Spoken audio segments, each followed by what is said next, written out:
Good morning. Happy Thursday. Welcome to First Take. I'm Jess Sims. We've got David Dennis Jr. We got, stop it, y'all. We got Vincent Goodwill. We got Wendy.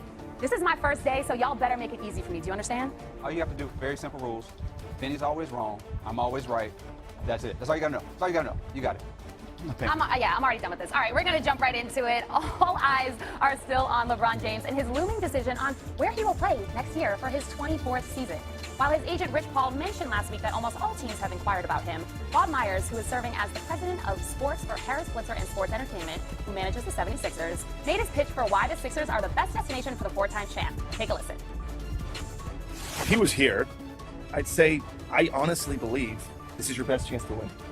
You have to decide all the other things that are equally important. What I would just say is, if it's about winning, and that, let's talk about this team, because you can win here in Philadelphia. So I've already learned I got to go to Wendy first. So Wendy, reacting to what Bob said, does Philly give LeBron the best chance to win his fifth ring? Yeah, it's not clear. And that's one of the things that's the whole thing with this free agency. It's not clear exactly what LeBron wants to get paid. Something less than his value. Was it an exception? Is it the minimum?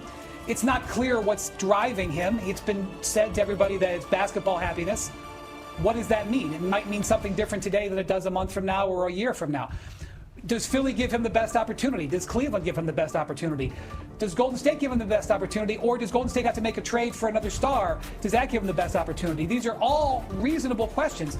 And Bob Myers is stating his case. He's saying, look, with this backcourt, Maxey and Edgecombe, you're not going to have to be on the ball as much. With Jaylen Brown, you're not going to have to work as hard defensively. The other team's best perimeter scorer, we're going to have covered. With Joel Embiid, you can take some possessions off. You're not going to have to score as much. In other words, we're going to offer you a minimum contract and not expect you to play like a max player. Some of these other teams might feel that way. And it's a reasonable argument. But Cleveland can say the same thing. Cleveland can say, we've got 4 guys in our starting lineup who've been all-stars. You know, they're all in their 20s. Why wouldn't you want to come here? Golden State can say, play off Steph Curry and Draymond Green. This is a dream scenario. Denver can say, oh my gosh, you and Nikola Jokic, it's an unstoppable force of basketball intelligence. Minnesota can say, Ant Edwards and LaMelo Ball, 2 dynamic sports. I could go on. Rich Paul went on for an hour plus the other day. They're all reasonable. So everybody has got a chance and everybody can afford them. And that's why this makes it a very fascinating and unique free agency. Vinny, what are your thoughts on that? I know you were ready to jump in. The question is, do the 76ers give LeBron the best chance? I think wherever LeBron goes at this stage of his career, who's going to be on a minimum contract, whose value on a given night can be of a max player, he's going to give you on some nights the ability to look like a championship team. I don't think that's the Philadelphia 76ers. They look like a great idea. They look like a great concoction on NBA 2K, even without LeBron James there. Because I got a lot of questions about their roster. Who's going to do the little things? Who's going to do the things that don't show up in the box score? With Jaylen Brown added to that already, like I covered that team in the playoffs in that second round series against the New York Knicks where they got destroyed. And Tyrese Maxey looked out of sorts because Joel Embiid was out there. And Joel Embiid over the past 2 years has not played the equivalent of a full season in those 2 seasons. So if he's going to play 40 games because of what his body has done to him, how much can you develop any continuity? Who's going to be the person to do all the ugly stuff, all the defense, all the dirty work, when you got 4 guys who demand the ball, rightfully can say, I need the rock. In addition to VJ Edgecombe going into year 2, needing the space to develop. Tyrese Maxey is the guy. He's the guy that you've developed. He's the guy that you have sort of built under from all the different coaches and all these different regimes. And now you're going to tell him, hey, here's Jaylen Brown, who had a quote-unquote MVP-like season last year where he took 36% of the possessions. That's more than Luka Doncic. Like, that is a lot to control for one player. Then you add him, and now you're going to say, let's add in LeBron James. I feel like that would be expecting a little too much, and they sound like a great idea, but what we saw from the playoffs is that you need your Josh Harts, you need your Mitchell Robinsons, you need your Landry Shamits, you need the guys who are going to come in and not demand the ball, but do things that accentuates winning. I don't see that Philadelphia 76ers roster filled with guys who are going to have the opportunity to do that.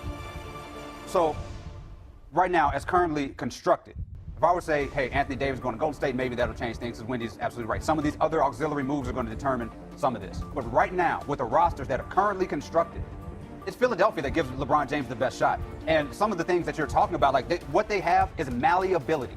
And all of those players have been malleable in the past. Jaylen Brown, I know he had all those possessions last year, but prior to that, the guy knows how to be a number 2 on a team. Tyrese Maxey knows how to be a number 2 on a team. Joel Embiid is learning that process of being the number 2 on a team due to his lack of availability. And LeBron James is maybe the most malleable superstar we've ever had in terms of knowing how to do all of these other things that fill all these other gaps. Need a guy to go out there, give you 8 assists, LeBron James to do it. Need a guy out there to give you 8 rebounds, he'll do that too. He can play defense in spot moments. Edgecombe, I think we are underrating what he did besides having the ball in his hands. He is an emerging great defender, great glue guy that we're talking about. It just makes a ton of sense, especially if Embiid is going to be relatively healthy come playoff time. It just makes all the sense in the world from a basketball winning standpoint to look at LeBron James coming to that Philadelphia roster and say, this is a championship level team.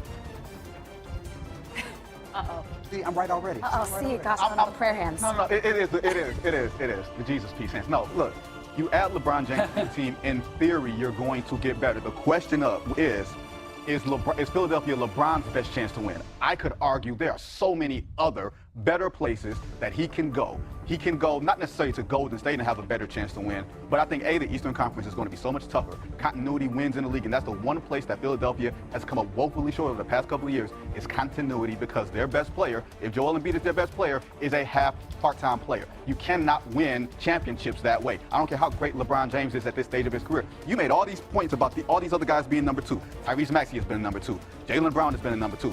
When Jaylen Brown got a taste of that number 1 life, he ain't trying to go back. When you live on Boardwalk, you ain't trying to go back to Baltic Avenue. You trying to send that man back to the projects. He ain't trying to go back there. He likes playing the life that he has had. He's going to Park Place. He's going to Baltic. But the general point is, if you place LeBron in Denver next to Nikola Jokic, better chance to win. You place LeBron next to Anthony Edwards and even LaMelo Ball, better chance to win because of the in-person continuity that they already have. I don't like the chemistry issues that I feel like Philadelphia is going to have without LeBron James. I don't see them as a team that is a top Eastern Conference contender without LeBron James as presently constituted. I have way too many questions about who's going to do things that do not show up in the stat sheet. I'm sorry, I saw that Philly team quit. They quit at the crib in the second round of the playoffs against the New York Knicks, had their arena taken over. And you can sub out Paul George for Jaylen Brown, but I don't think Paul George was the problem there. They have problems that go well beyond that LeBron James will neither remedy or fix, nor will he fix it on the minimum contract, and you asking him to do max contract work. Where they do that at?